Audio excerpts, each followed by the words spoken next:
I'm like the only person on video. Oh God! Oh my God! Well, I guess this meeting is.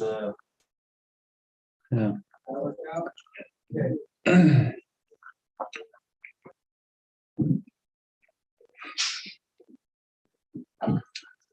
Are we ready to get started?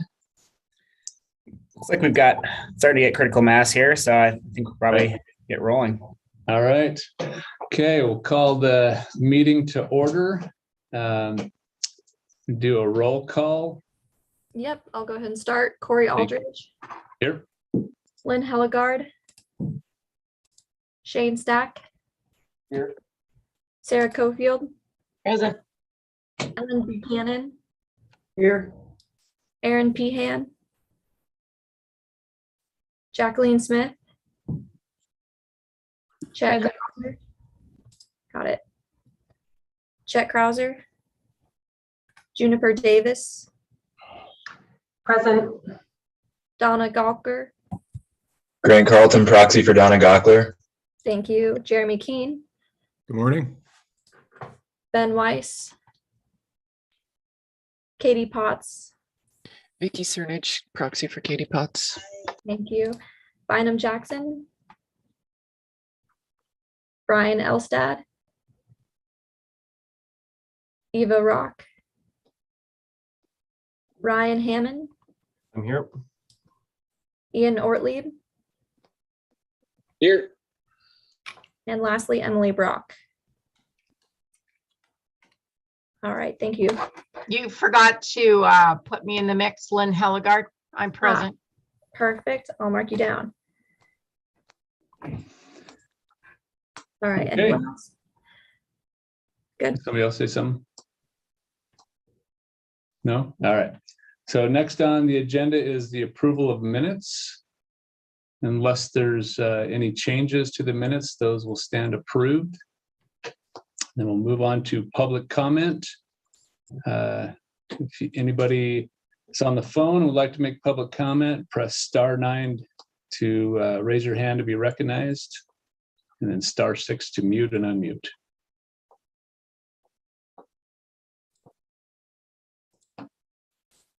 Okay, sounds like there's no public comment, so we'll move on to new business. Presentation on MDT functional classification update process. Jeff Streeter.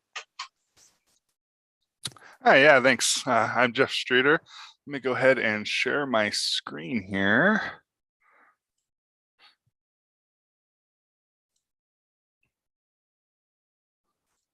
All right.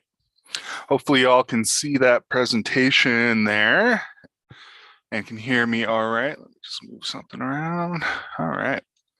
Well, thank you all for having me here today to present the Montana Statewide Functional Classification Study. Today's presentation, I'm going to go over a brief overview of what functional classification is, followed by the statewide functional classification project process. And then finally, we're going to look at the next steps of the project and what that looks like for communities such as Missoula. This presentation is going to mainly focus on functional classification as it relates to urban areas. However, I do provide some information regarding the nuances between the rural and urban functional classification as well. Before I get started, introducing myself, my name is Jeff Streeter. I'm a statewide and urban area planner for MDT. I've been the project manager on this project since it was initiated back in 2019. At any point through this presentation, feel free to interrupt with questions. I do have some spots in here at the end of each section for some questions as well.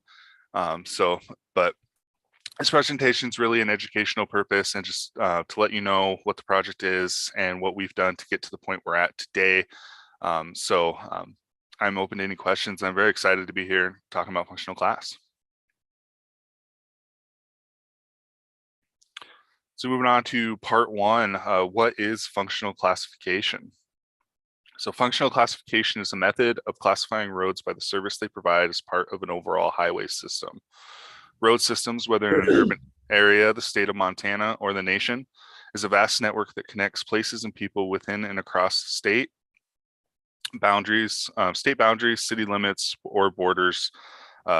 Planners and engineers develop elements of this network with particular travel objectives in mind. These objectives range from serving long distance passenger and freight needs to serving neighborhood travel to the grocery store, work, doctor's office, things of that nature. The functional classification of the roadway defines the role each segment of the network plays in serving these travel needs. Functional classification of the roadways in Montana was last addressed by MDT on a statewide level in 1992. Since then, functional classification reviews have been completed on a case-by-case basis from local government requests or new projects. A lot has changed in the last 30 years, including policy and guidance, data, technology, growth, land use, and development. These changes don't automatically mean that roadway network is functioning in a different way, but in 2019, we initiated a statewide review to confirm roadways across the state are appropriately classified per current guidance and existing conditions. So why did we classify roadways? So we classify roadways fundamentally because it's required by Federal Highway Administration. Practically, MDT classifies roads to guide and inform the work we do as an agency. MDT uses functional classification in several ways, like defining minimum road design standards, federal funding eligibility, and system eligibilities. Roads either serve to move traffic through an area, access abutting land, or a combination of both. While most roads offer both access to property and travel mobility, it's the road's primary function that defines the classification category it belongs. Roadways with a primary function to provide a high level of mobility are going to be our arterials, and roadways that have the primary function to provide a high level of accessibility are our local roads. Then we have those roadways that provide a blend of mobility and access, and those are going to be our collectors. Mobility versus access is determined by such things as trip length, speed limits, volumes, traffic mix, access density, route spacing, land use, amongst various other characteristics and criteria. The function of a roadway can change over time for several reasons, such as growth, land use changes, and development. It's important to know a well-functioning system is going to move people and freight safely and efficiently. So this chart just shows the basic hierarchy of the highway functional classification system by rural and urban setting. The urban setting is defined by being located within the urban boundary as determined by the census. The classes are defined by certain characteristics as well as the level of access and type of travel mobility the roads provide. Again, the three roadway classifications are arterials, collectors, and local roads.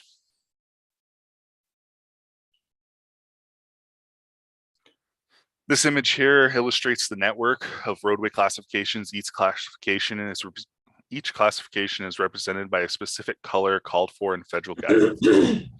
If you were able to attend any of our previous presentations, I know some of you may have in the past, We were looking at county today. As I mentioned, we're going to look at some county and urban. So this illustration shows a little bit of both going in here. And then I'm just going to talk about what each of these functional classifications means geared towards the urban area, as well as provide a little bit of nuance between the urban and the rural areas. So starting off with our principal arterials represented by the blue and the red routes on this map. Our principal arterials are typically going to serve major activity centers, highest traffic volume corridors, and longest trip demands. Principal arterials are going to carry a high proportion of total urban travel on a minimum amount of mileage.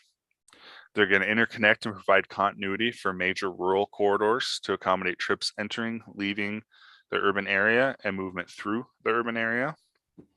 They're going to serve demand for intra-area travel between central business districts and outlying residential areas.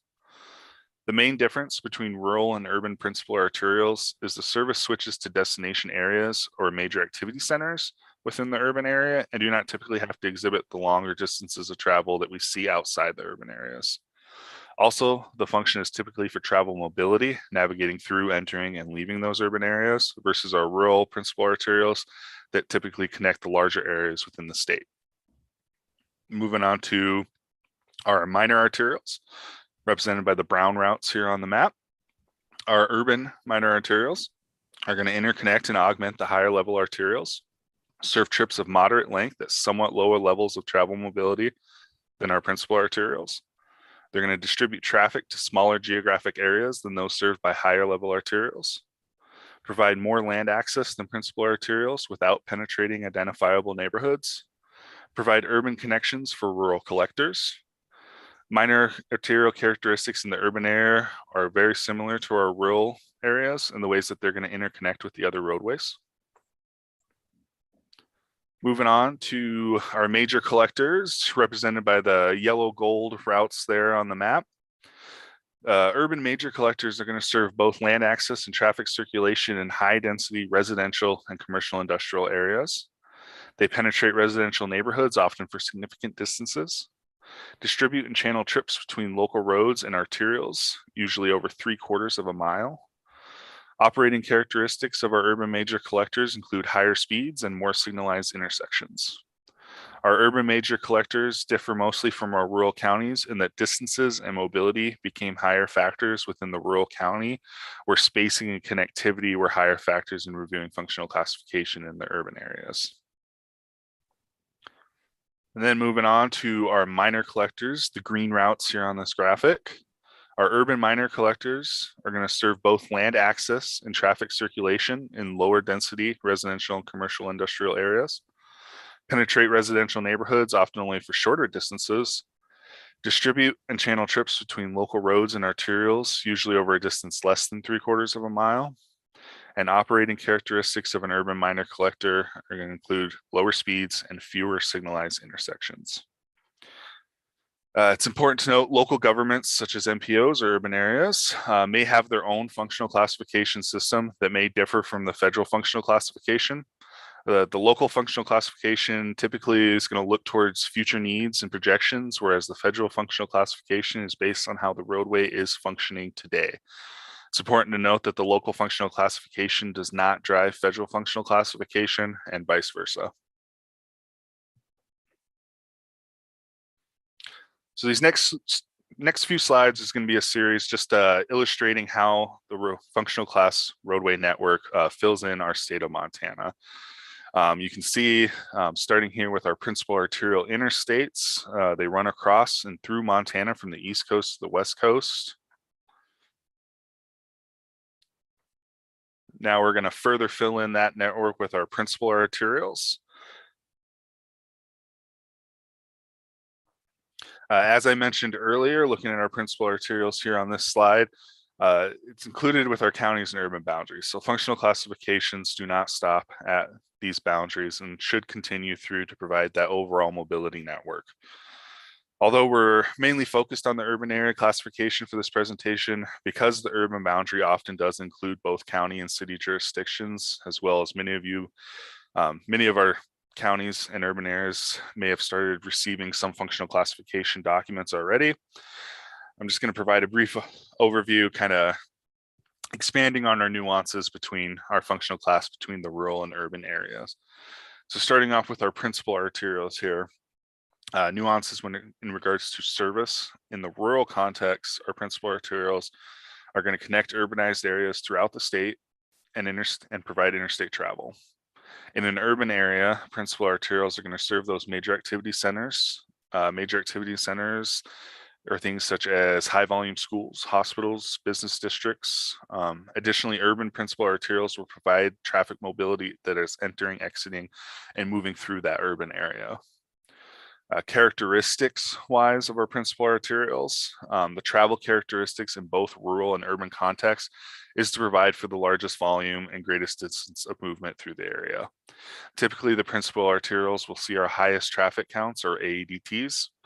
They'll exhibit higher speeds and improve surface conditions, all of which help with the overall achievement of an arterial to its primary purpose, which is mobility. This slide, we're further filling in our state functional classification network here with our minor arterials. As far as nuances between rural, urban, and the rural and urban minor arterials in regards to service. In the rural context, our minor arterials are going to link cities, small towns, and major destinations. Major destinations are categorized as places capable of attracting large numbers of visitations. In our urban area context, our minor arterials are going to serve those major activity centers. They can also provide land access and typically do not penetrate residential neighborhoods. On the characteristic side of things, the travel characteristics in both rural and urban areas for a minor arterial is to provide longer distances of travel, slightly less than our principal arterials. Again, with large volumes of traffic just under our principal arterials. And then the minor arterials will augment those principal arterial networks and collect traffic from the lower classified collectors. And then lastly, our minor arterials are going to be spaced at intervals consistent with population density. So now we're further filling in the state network here with our major collectors. Nuances when it comes to our major collectors within the rural areas are going to provide service to any county seats not on an arterial route. They're going to connect larger towns not directly served by the higher system, and they're going to serve the most important intra-county travel corridors. Our urban area major collectors are going to serve both land access and traffic circulation. They'll distribute channel trips between local roads and arterials over long distances and include higher speeds and more signalized intersections. And now we're filling in the statewide even more with our minor collectors here. Within the rural areas, our minor collectors are going to be spaced at intervals consistent with population densities. They're going to provide service to our smaller communities that aren't already served by a higher classified facility. And then within our urban areas, they're going to serve both land access and traffic circulation in the lower density areas, distribute and channel trips between local roads and arterials, usually over shorter distances, and they typically see lower speeds and fewer signalized intersections. Another important note I like to bring up at this point in the presentation is that prior to our statewide functional classification review that was initiated in 2019, there were either none or very few minor collectors within urban areas. Previous FHWA guidelines for functional classification did not distinguish between minor and major collectors within urban areas, and instead only classified them as just collectors. When FHWA guidelines were updated, with the most recent update being in 2013, the distinction between minor and major collectors was established within our urban areas. At that time, all urban collectors were automatically changed to major collectors. Therefore, when we were reviewing roadways within the urban area for the case of this project, many existing major collectors were found to be functioning as a minor collector and therefore are being recommended for minor collectors. More likely, these roadways were always functioning as minor collectors. However, because of what I just explained, they were classified at the time as major collectors. Now, finally, before we move on, just further filling in our network with those remaining local roads. I do apologize. It's a very light gray, trying to find the right level of gray there so it's still visible and doesn't clutter the map. As you can imagine, there's a lot of local roads through our state. So this is going to make up the rest of our roads, and they're going to be the ones that provide our access to our public lands, adjacent lands, home, neighborhood streets.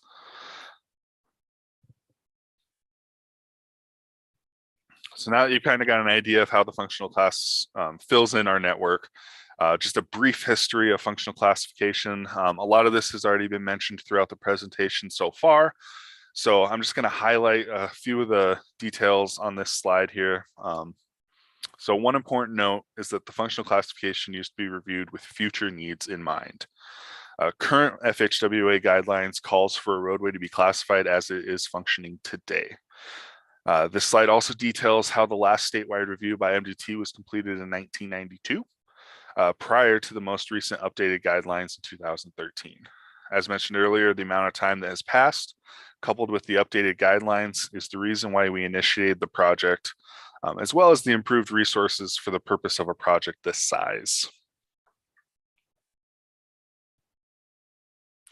So before I move on to our next segment, which is going to detail the project itself, the process that we use to get to the point we are today, are there any questions you guys would like to ask? Yeah, I'll start us out.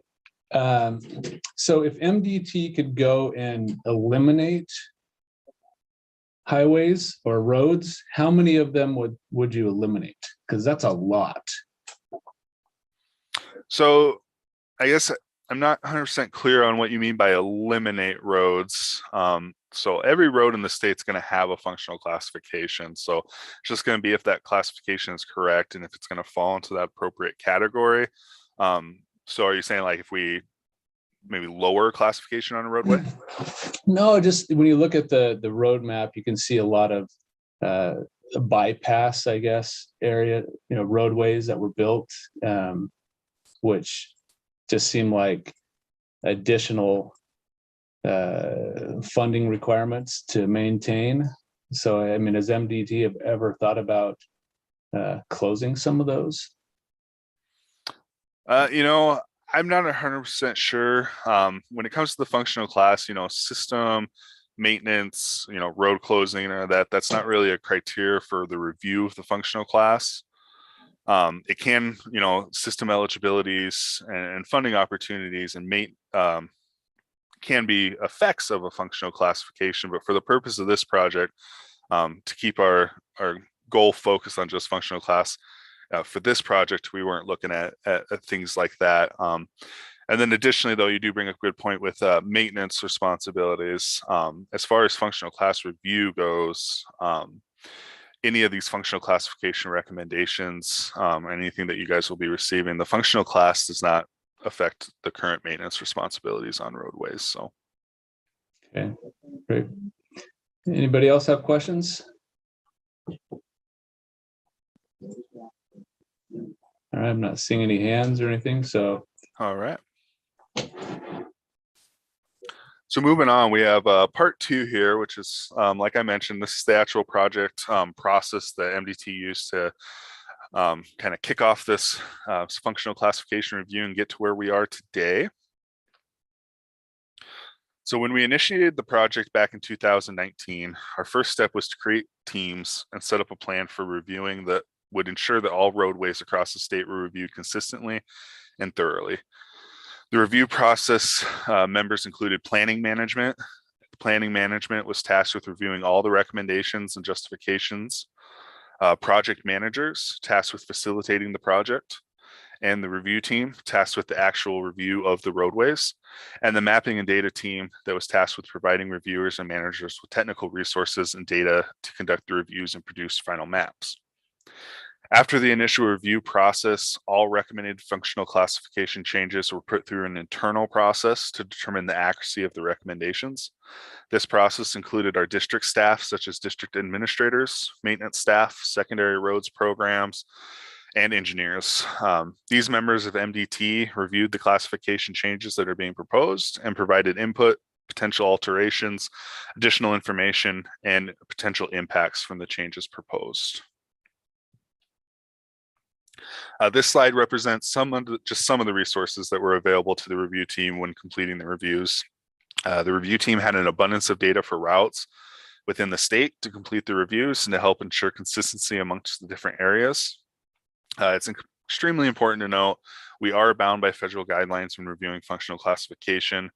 Therefore, and I think I mentioned it just a few minutes ago, funding future development, long-range visions, current system designation, none of those are criteria for reviewing functional classification. Although they're not criteria for functional classification, we completely understand that these elements are potentially impacted by functional classification. So with that, some of the criteria that is in our federal guidelines for review of functional classification are things like road conditions, traffic data, geographical considerations, population densities, economic circumstances, as well as the functional classifications for purposes of connectivity on adjacent roadways and then across our county and state borders. So this slide here is just going to show a timeline from the start of the project to where we are today.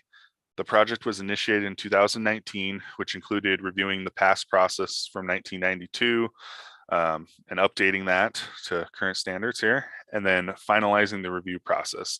We then began county reviews at the end of 2020, or at the end of 2019. By the end of 2020, county functional classification recommendations were presented to our district staff, and we began to prepare for county educational opportunities in the spring of 2021. MDT invited all counties to educational presentations regarding county functional classifications and what to expect in the coming year. By the summer of 2021, all 56 county reviews were completed, and at this time, the team began to review our urban areas. All 19 urban areas reviews were completed by the end of 2021 and presented to our district staff at the beginning of this year. Additionally, we began to distribute our final county functional classification changes here at the beginning of the year. And now we're here talking to you, providing an educational opportunity before we distribute urban areas and functional classification recommendations for local approval. Moving forward, we'll continue county and urban distribution to cities and counties with the goal to present the project to our Transportation Commission this fall.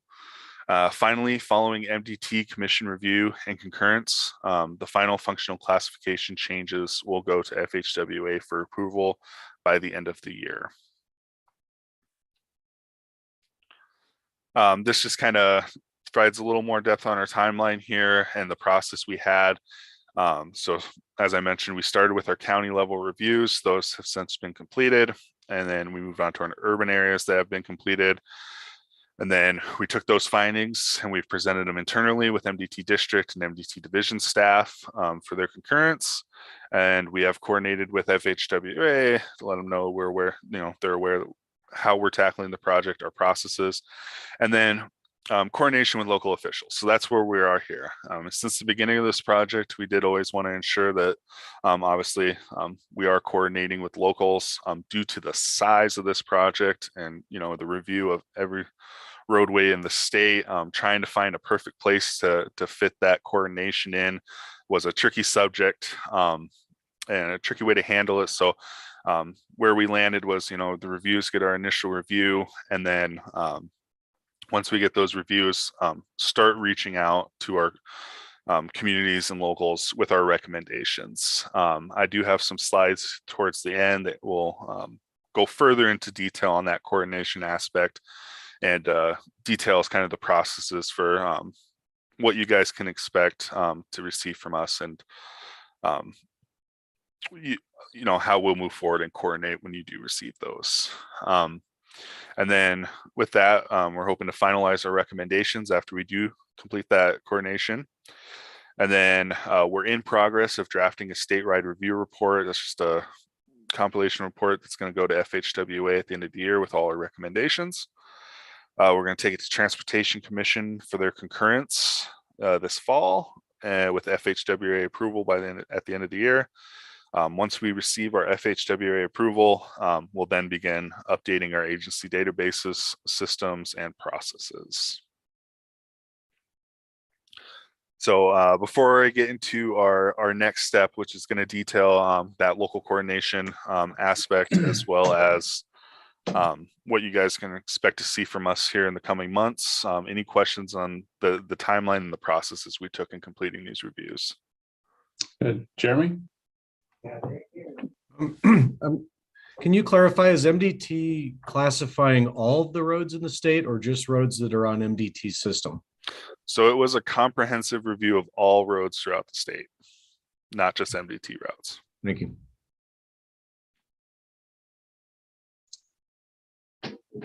Any other questions? Comments?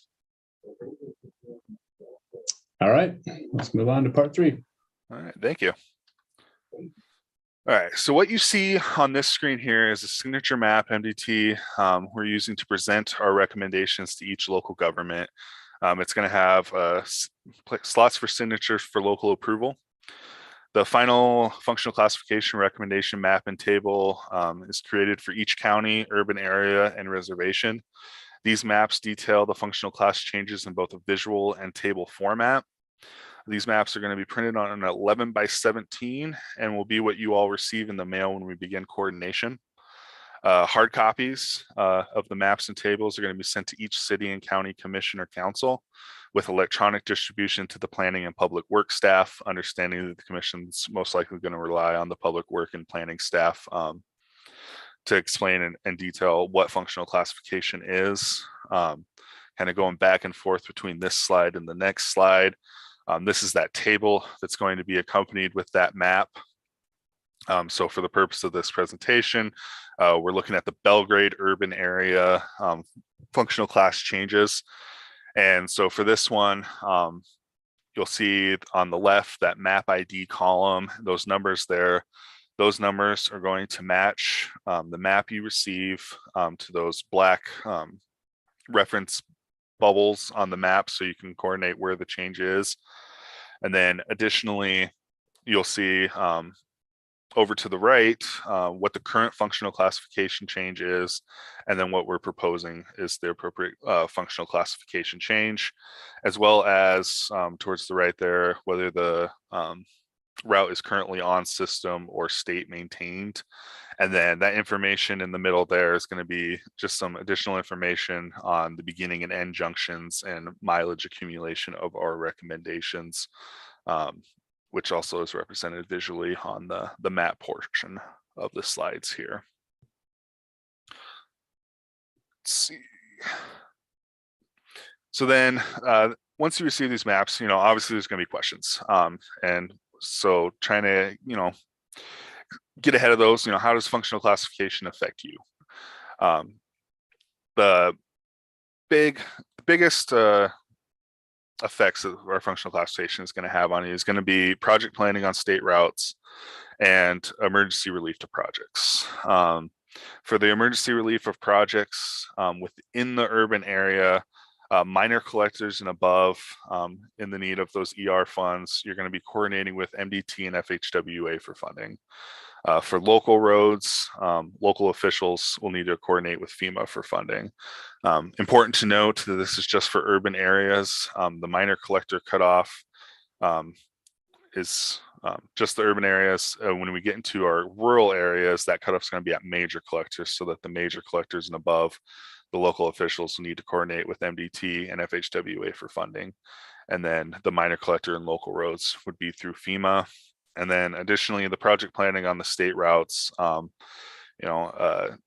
any current on-system route that is currently a major collector above, as long as the recommendation is staying on that major collector above, it's not going to propose any impact on its system eligibility.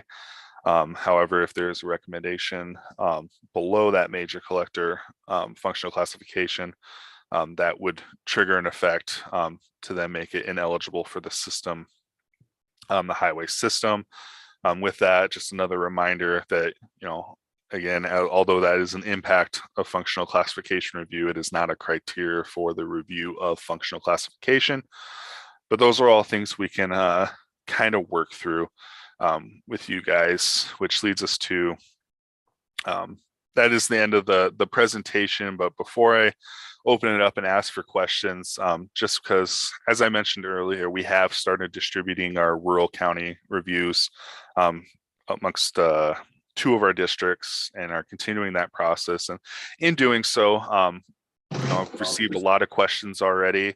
And so I thought it'd be important just to share some of the questions I've been getting the most as people are receiving those maps and tables that I showed you earlier in the presentation. And probably the most significant, well, not most significant, but the question I get most often is, how does functional classification, how does this project affect our maintenance? And just a reminder, functional classification changes do not impact current maintenance responsibilities. Additionally, at this time, the department's not proposing local governments take over ownership of roadway segments that will be removed from the urban system. The second question I get a lot is, how can we be involved? How do we collaborate? What if we have comments or don't agree with the functional classification changes we receive? So providing the opportunity for local governments, as I mentioned earlier, has been a planned process since the implementation of this project. Because of the size of the project spanning the entirety of the state and all the classified roadways, completion of this process to get to this point was key to ensure that the project gets completed in a timely manner. So once you receive your functional class changes, it's going to be accompanied by a letter. That letter is going to state that it's going to provide a brief overview of functional class, very similar to the beginning of this presentation. And it's going to call out if you do have any highway system impacts due to the recommendations of functional classification. And then it's going to be provided with my contact information and a 45-day turnaround time for signature on those maps. Now, with that 45-day turnaround, our hope is if you do have, a disagreement with the functional class change or just questions and comments, that you reach out to me within that 45 days. If you do have a disagreement with a functional classification change, what that's going to do is it's going to initiate a re-review of that corridor or segment of corridor in question. We'll then coordinate with you to gather any additional information you may have on that roadway or segment of roadway that our reviewers may not have had when the initial review took place.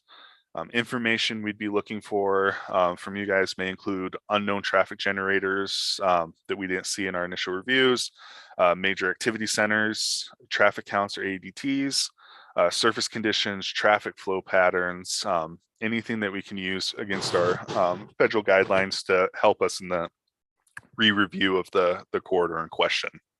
And then again, I know it's been said a couple times, but it's extremely important. We are bound by our federal guidelines when we review these functional classifications. So just another reminder, future development, long-range visions, and current system designations are not criteria for reviewing functional classification. Although they're not criteria for reviewing functional classification, we do understand these elements are potentially impacted by functional classification. So then after that re-review, if changes do need to be made, we'll send out new maps, new tables for signature, and then move on from there. So then another often brought up discussion is future plan development. And so with that, just a reminder, as I stated earlier, the updated federal guidance states that roadways should be classified by the way they are functioning today. However, I always like to remind everybody that the functional classifications can change and continue to be reviewed even after this effort. This statewide review isn't a one and done deal here. And so we do have had some areas in our counties where it's like, we got development that's going to be coming in the next 5, 10 years in this area, and it's going to be a major collector, and we want to see that. And so, since we're reviewing with as it is today, that's a prime candidate for, once that development gets in there and we see the traffic flows and get the updated, ADT values and maybe some additional reconstruct for connectivity purposes, and everything does function in the way that was we thought it would function when the development hits. It's a request for a re-review of the functional classification. We can re-review that roadway at that time. And so just a reminder, this isn't a one and done, and functional class can change. And then finally, one last very important reminder as well is there are many factors that go into functional classification reviews, and traffic counts or ADTs are only one of those factors. Traffic counts are very helpful in determining functional classification, but it's also all too often easy to overly rely on the traffic counts and overlook the many other characteristics that make up functional classifications. So with that, I will officially be quiet for a minute, and that is the end of my presentation. So if there are any questions, I'm here. Feel free to ask. Great. Thanks, Jeff. Jeremy. Thanks, Jeff. Appreciate the presentation, and I appreciate what you said at the end there, that there's a lot of factors in considering functional class. This is something that we've been talking about at the city, because within the city, we think that there are some routes that might need to be revisited or that don't adequately describe their function. I guess what I'm really curious to see is what this looks like within the urban area, what proposed changes you might be making, and how we might be able to integrate some of the work we're doing at the city level with this broader state level functional classification. I think the challenge for us in urban areas is that it's kind of hard to apply a highway-based approach of functional classification in an urban area where these routes really, particularly the arterials and collectors, really have to serve a lot of different functions.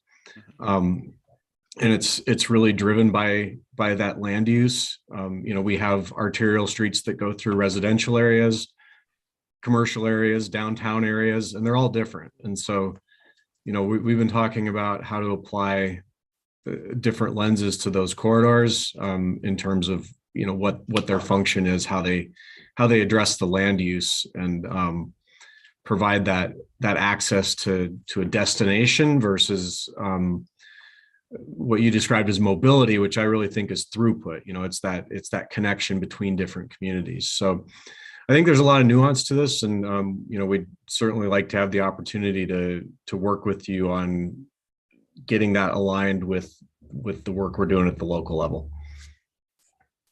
Yeah, definitely. Great. Anybody else? Questions, comments? Okay, if not, Jeff, thank you. That was a lot. That's a lot of roads. A lot of roads. Really appreciate it. Yep. Good presentation, Jeff. Thanks again for everybody for letting me sit in on this and presenting this information to you guys. Really appreciate it. Great.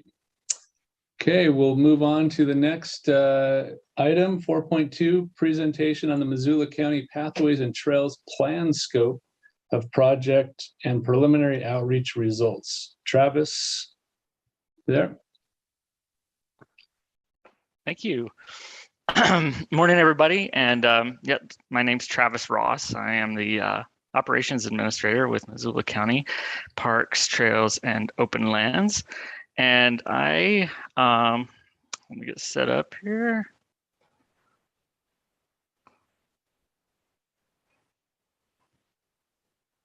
Want to give you an update on our county parks, or Pathways and Trails master plan. So this began in last July, and we've been working with a planning firm, Design Workshop, and WGM Group to get it to this point. And just to give you an idea of where we started here. So our goal is to understand the needs, the shared use trail needs outside of the city of Missoula. We have a lot of plans within the city, but in our more rural areas and that urban fringe, we are lacking a master plan. So we want to understand the ongoing maintenance needs and what those costs would be, along with the construction cost, and just where those trails should be focused on. Those efforts should be focused on. We want to do this in a strategic way to think about how we leverage existing bond funding and what the implementation of a maintenance regimen would look like and cost over time. So just to clarify what we're talking about with this Pathways and Trails Master Plan, we're primarily looking at shared use separated paths, not natural surface trails and equestrian trails or mountain biking trails.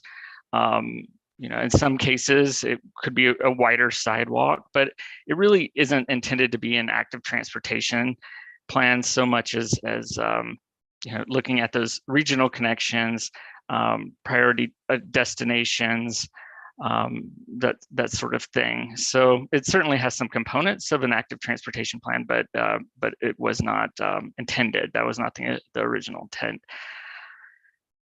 So what we are looking at and the factors that are going into this plan, I'm going to break these down individually. So one of them is traffic volumes and collisions, and we just have been using the MDT data to analyze that and look at where those frequencies are. Understandably, most of those are happening in the urban area where there's more traffic, intersections, that sort of thing. But certainly they are in the rural areas as well, and it's an important aspect of a trails plan. A significant factor is destination connections. So where folks, wanting to go, these are the community amenities, like maybe the amphitheaters or parks, recreational destinations, and shopping opportunities. And those are different, of course, in different communities. If you look up Highway 12, there's not a lot of these types of destinations that one would use a shared use trail further up. But if you look at communities like Sealy and Bonner, they're more and different. So looking at, this is the southeast part of the county, those, like I mentioned, in Bonner, the shopping and community centers, Tura, Clinton, Potomac, also have some recreational destinations along the river, those river access points, and those are highlighted. You can see them in the legend here. So yeah, looking at where people would be using these shared use paths. And I'll get to a little bit later on how we identified those priorities for residents. Looking in the northern part of the county, lots of lakes up there, and also river access points, and those were really highlighted as some of those priority destinations, in addition to schools. And there's a community center in Condon and Sealy. And then traffic speeds, we just heard some about that. So we're looking at those factors that factors into safety. So we've got the crash data, the pedestrian and bicyclist incidents, but in addition, we've got higher use or higher speed roadways that are a consideration, and where to prioritize, and also some of those community meetings that I will get into a little bit later.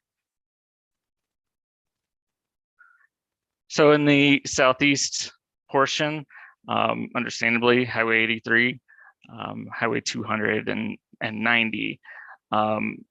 Another identified factor is limited alternative access. So where you don't have maybe a suitable frontage road or any alternative, but these higher speed roadways. And the northern part, again, Highway 83, no surprise there. And again, not really a viable alternative access for this type of pathway. So the public engagement portion of this, and Juniper is thankfully on the meeting here and can fill in any information that I may have moved over too quickly or not covered. But in summary, what we did out here is we started out with stakeholder meetings, and many of you were on those meetings, to identify some of those concerns or thoughts on development of the plan, priorities, questions, that sort of thing. And that was led by a design workshop, and of course staff were participating in that as well. We did some breakout sessions so we could get some really good conversations going. Worked with a map and basically digital sticky notes at that time. The public engagement portion during this plan has been tricky, understandably, given the circumstances we're in. Some folks, didn't feel comfortable participating remotely, and we did have in-person meetings. We did them in, I think we did 4 different in-person meetings at those initial community workshops. The stakeholder meetings themselves were online. And in those community workshops, we targeted Sealy Lake, Lolo. We did one in town and had pretty good attendance, 56. We did one in Frenchtown as well. And got some really good feedback. Again, those were more standing around maps and talking about ideas or where folks have seen problems, where they would like to see some shared use paths. And then the second engagement window, so that stakeholder meeting and that community workshop, those community workshops were that first kind of engagement process. Took that data and those trail ideas and those priorities and projected it into a story map with some additional presentations, and got a lot of responses from that, 445 responses to that public engagement process. So we felt that was really good. This image on the right shows what the story map looked like. So you could zoom into different areas of interest and actually like projects with the little hearts on the right, and put some comments in as well. So the consulting firm spent a lot of time consolidating and really boiling down that inputs to help us develop those priorities. Some of our goals in the public engagement process are listed above. We really worked hard to balance the attention and the effort spent in the rural areas, and make sure that they were adequately represented. We did get a lot of participation from city residents as well, but we really did try to get at least representation from each community, and I think we did that. Some of them were less represented than others in the public engagement portion, but if you look on the right, so we have in the green, that's the population percentage of the different communities in Missoula County, and then on the right, also the orange represents the percentage of survey respondents. Our goals were to build trust and buy-in in the process, have some one-on-one conversations, and just kind of promote it as best as we could. We wanted to build some education and enthusiasm about what are the possibilities here. What are folks' just ideas? Start big, and we want to hear them all.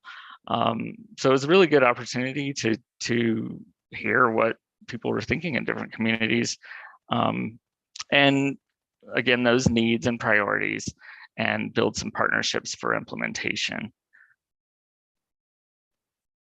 So this is a photo from the public engagement, the initial meeting in Frenchtown. And you can see there the sticky notes on the various maps and different areas of the county, just sketching down ideas. I think people enjoyed seeing other people's thoughts on this as well. And some of the takeaways from that are identification of barriers.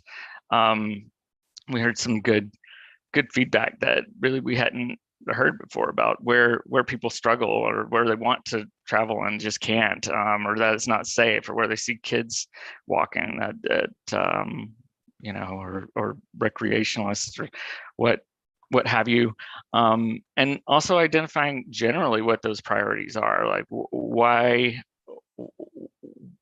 people are identifying certain areas where trails are needed, like what are we trying to accomplish here.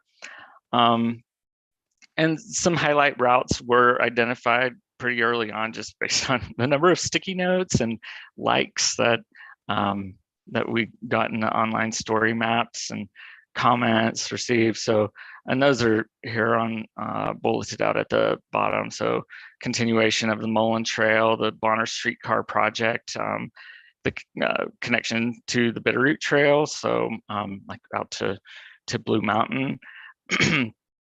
A lot of interest in Seeley Lake and connection to Seeley Lake from 83 and beyond, like north to south, and then Frenchtown area trails. So some how to connect the community. So this is at the high school, and a lot of the kiddos that go to school out there are on the other side of the interstate, and there's a significant trail system already, but there's a desire to see some more opportunities for exercise, and on the I guess that would be the south side of the interstate. So again, that's also Mullen Road, but a different focus in that area.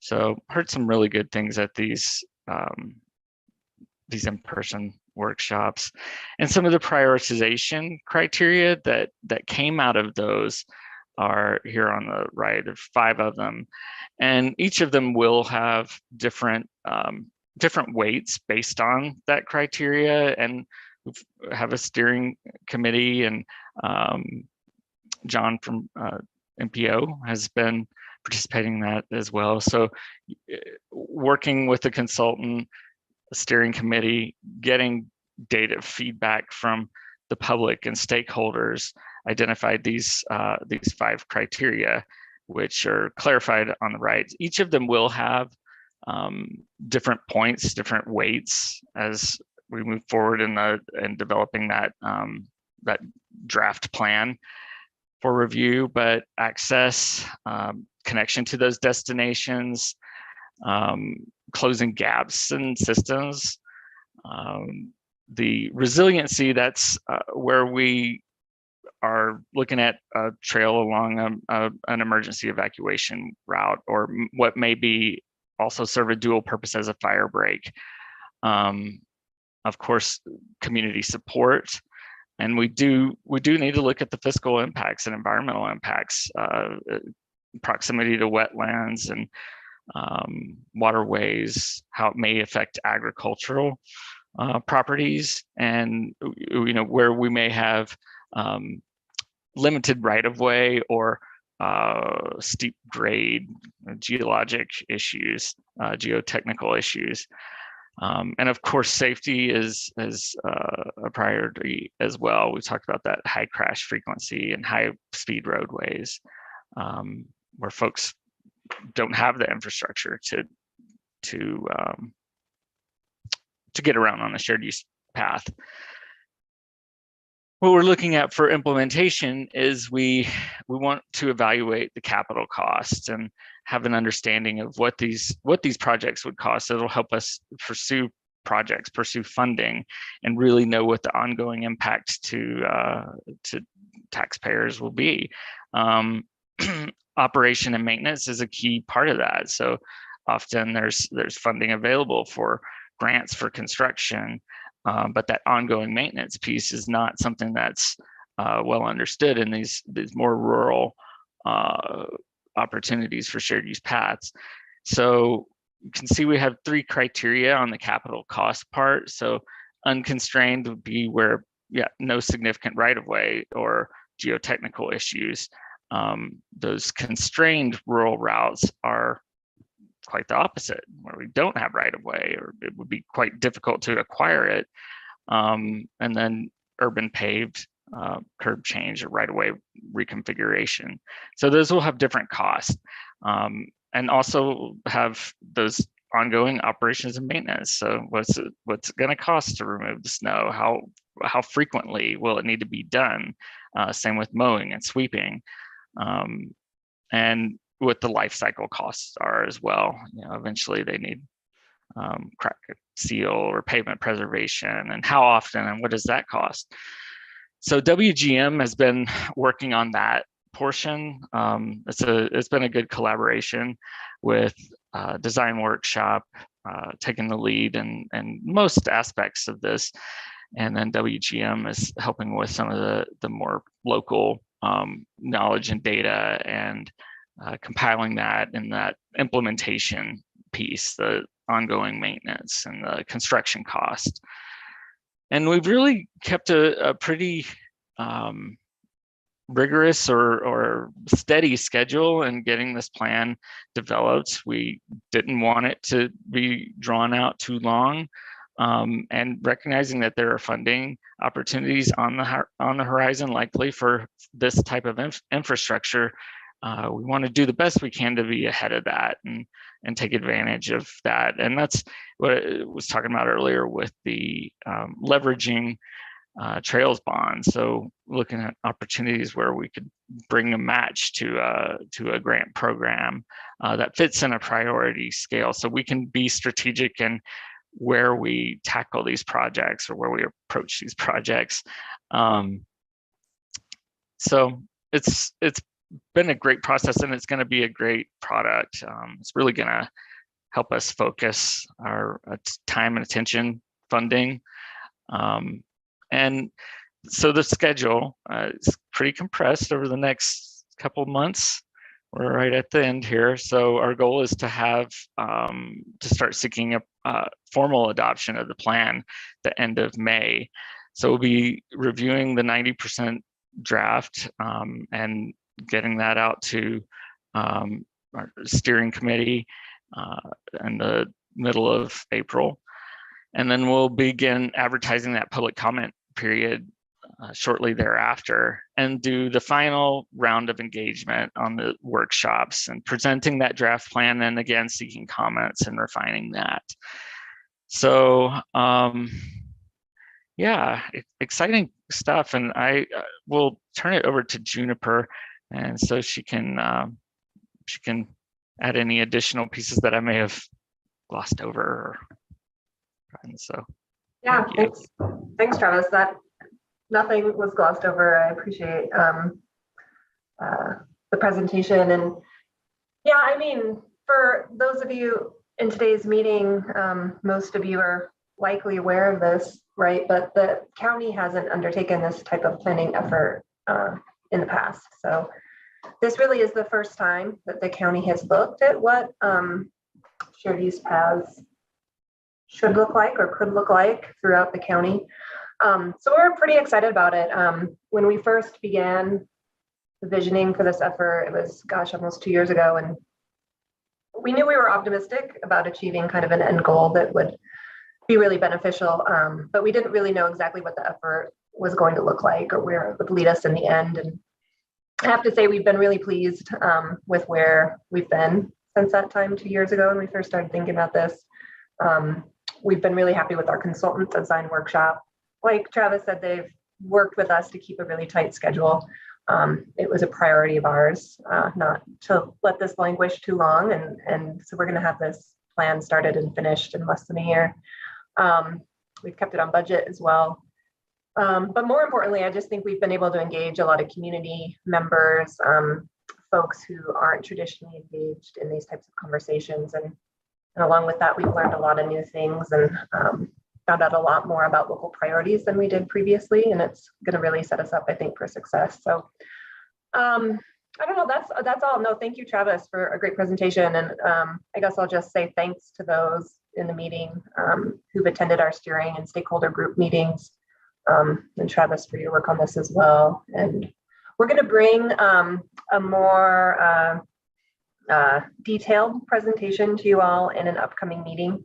And so you'll see that probably in a month or two when that draft plan is released, and we'll have proposed route segments to show you and more information about that, maintenance costs and such to share. So until then, let us know if you had any questions, and we look forward to bringing it back to you and looking forward to that discussion that comes. So thanks, everybody. Yeah, thank you. And thank you to MPO and the community development block grant. Without the funding from those two, this just wouldn't be possible. So this is it's been a great, I think it will be a great product. So yes, thank you. Great. Thank you, Travis. Thank you, Jennifer. Anybody have any questions for them before we move on?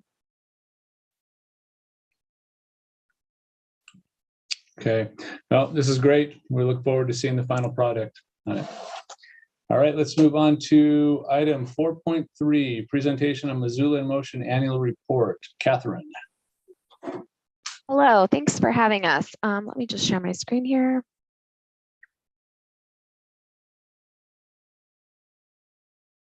All right, is that good? You can see? Okay, great. Yeah, so I'm Catherine. I think I know most of you. I'm the program manager with Missoula in Motion, and I'm here with Allie Kane today.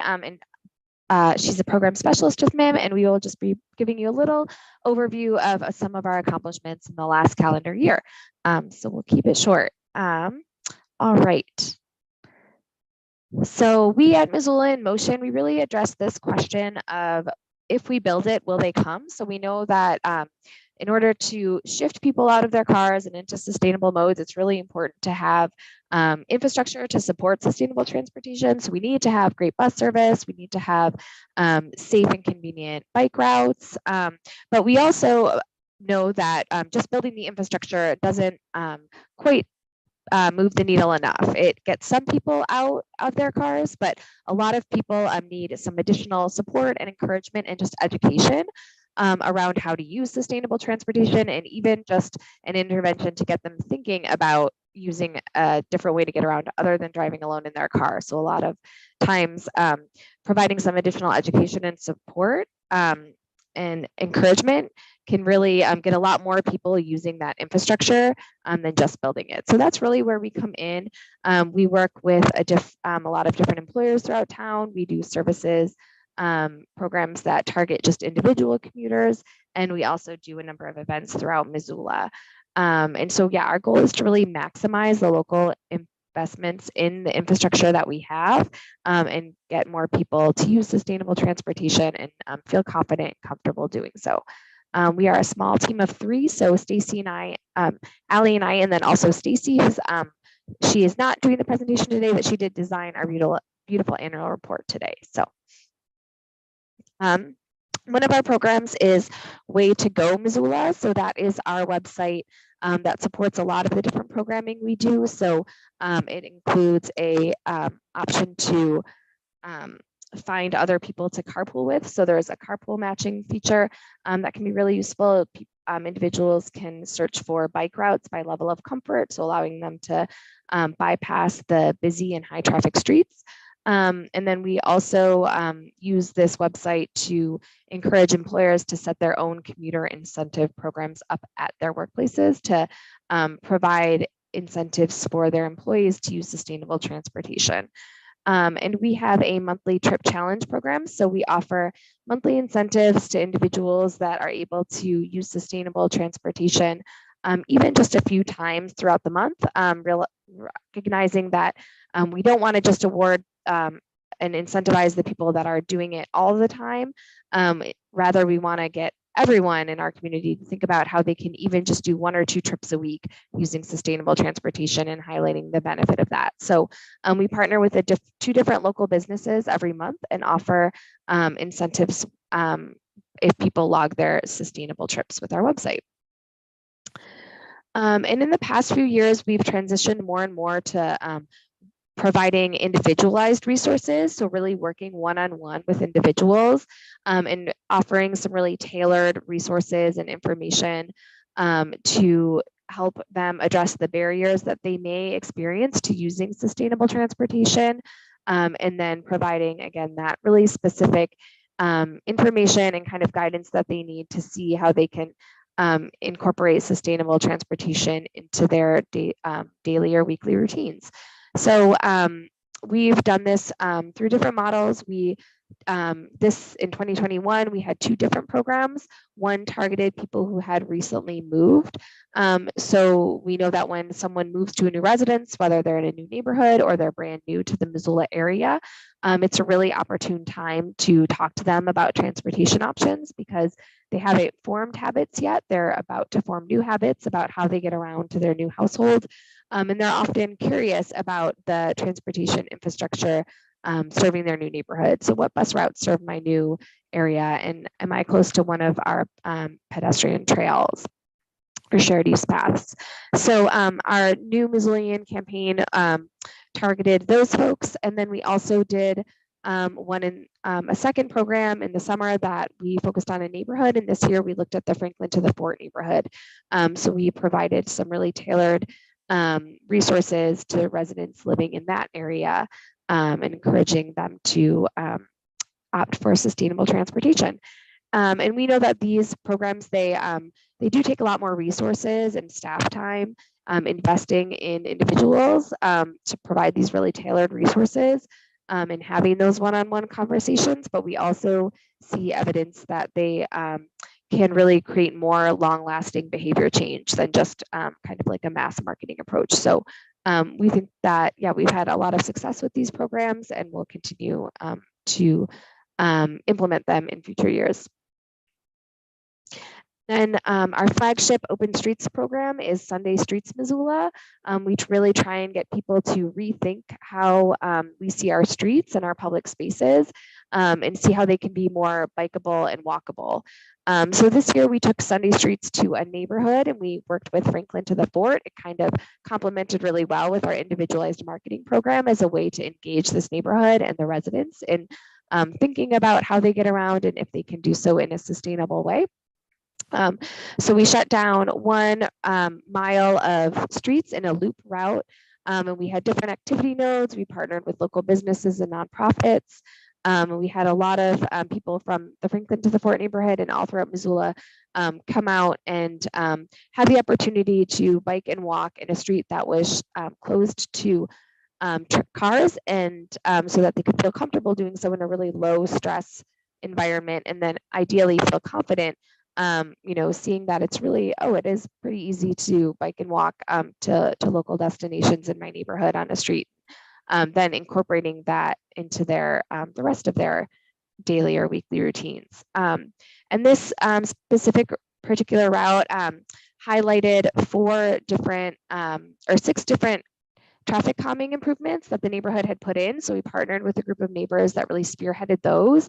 So there were 4 new traffic calming circles and 2 parklets, permanent parklets within that neighborhood. And so the event was a really great way to highlight this new infrastructure, to educate the community about it and to educate all neighborhoods about it, and identify and kind of illustrate how they can possibly adopt some of these or implement some of these into their neighborhoods throughout the city with our new traffic calming management plans. So it was a really successful event, and we plan to do a neighborhood event again this upcoming year. And with that, I will turn it over to Allie. Thanks, Catherine. Hi, everybody. So moving on, I'll say that as part of our work engaging with employers and the community, we host challenges throughout the year that offer friendly competition and incentives for people who get around using a sustainable mode. In 2021, we hosted our commuter challenge in the fall, which has an emphasis on workplace engagement. We had over 70 workplaces sign up, and hundreds of participants logged over 9,000 sustainable commutes and diverted just over 16 tons of carbon dioxide. We also hosted our Clear the Air Challenge in January, which is open to all Missoula community members to log either commutes or errands, and we had great engagement. And among our different commute size categories, those folks logged over 1,800 trips and diverted a little over 3 tons of carbon dioxide during our winter inversion season, which is a time when we're especially susceptible to smog buildup in the air and negative health impacts. And so on the next slide, as Catherine mentioned previously, part of making the sustainable choice the easy choice is providing excellent infrastructure in conjunction with education and support. And so in past years, we've worked with our bicycle and pedestrian office to aid organizations and businesses in providing bike facilities, including bike repair stands in the public right of way. And in 2021, we collaborated with Free Cycles and St. Patrick Hospital to create an educational video on how to use those bike repair stands, and also held workshops at 2 different stands in town. We also added a map to our website to help Missoulians find the 12 different repair stands located throughout the city. And additionally, we provided bike valet service at Western Montana County Fair's Bike to the Fair Day and River City Roots Fest. Towards that aim, we also provided portable bike racks at the county fair, the POVS Emergency Winter Shelter, MUD's Garden Party, Pease Farm Party, and the Missoula County Elections Office. And then on our next slide, I'll talk about community impact a bit. So you all are probably familiar with our community greenhouse gas inventory and how it has indicated that the transportation sector is our #1 contributor to CO2 emissions in the area. And this is part of the reason why we find this work to be so important and so impactful. So we use radio ads and robust social media campaigns to educate drivers about emissions from idling cars, and also installed 10 no idling signs in hotspots downtown. We took some time to celebrate some of our most dedicated and influential sustainable commuters. Last year was Olivia DeJean and Paul Hill, who were each nominated by multiple people in their spheres of influence and voted on by our Commuter of the Year selection committee. At this point, I'd also like to emphasize how much our work changes year to year. We are consistently evaluating our programs in order to make sure that they're maximizing our impact. And on our final slide, of course, we couldn't do any of this meaningful work without our partners. There are a lot of people who support our mission and share our values for a healthy, more sustainable Missoula. Our federal grant requires local match, so these match partners make it possible for us to invest federal grant funds into our local community. And aside from our large contributors, we also have a lot of local businesses that support and encourage us throughout the years. You probably saw on the Way to Go slide, we partner with a number of businesses to provide incentives each month to our community members who log trips using Way to Go.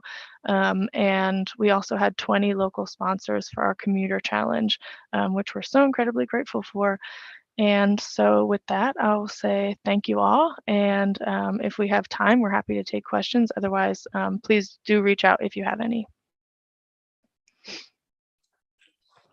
Great. Thank you, Catherine. Thank you, Allie. Any questions for them? Okay. Great report. It looks very nice, by the way. So, all right. If there's nothing else for them, then that is the end of our new business. We'll move on to old business, which we have none. Any announcements or closing comments from anyone?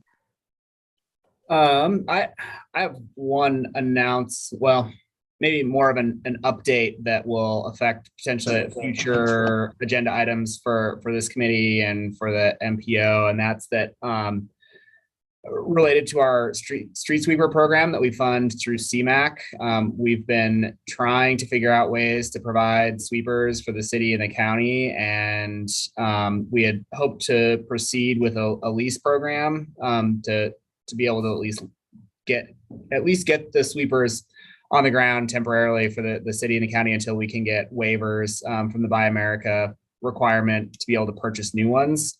It appears that that is likely falling through. And so we are back to looking at getting waivers for purchasing sweepers. And that means we'll likely need to update our tip and think about how we invest CMAQ funds in sweepers. So I'm hoping to bring an update on that probably next month to get some feedback from this committee on how we want to proceed in our next tip update. And particularly to stay ahead of the budget season for the city and the county, because depending on how we purchase sweepers, how many we're purchasing, or if we even get the waiver, there's a need to have a local match for those. So we want to be ahead of, at least give some indication of what direction we want to move as an MPO in terms of how much we want to fund sweepers in the next fiscal year or in the coming years, so that Brian and Shane can plan appropriately for what that looks like in their budget. Because it's been about, gosh, it seems like it's been about 5 years since we've purchased a sweeper. So I think the city and the county have been sort of limping along with rapidly aging equipment. So we want to try to get that done as soon as possible. But just wanted to give an update that that's likely coming, and that our lease approach appears to be not working in the way that we had hoped to get us through until we can start purchasing again. So we're back to waivers, and fingers crossed that we'll be able to get those approved. Thanks, Aaron. Yeah, it seems to me that this has been an issue since I arrived 7 years ago, so it may be more than 5 on that. Okay, anything else from anyone? If not, we will be adjourned. Thanks, everyone. Thanks, everyone. Corey.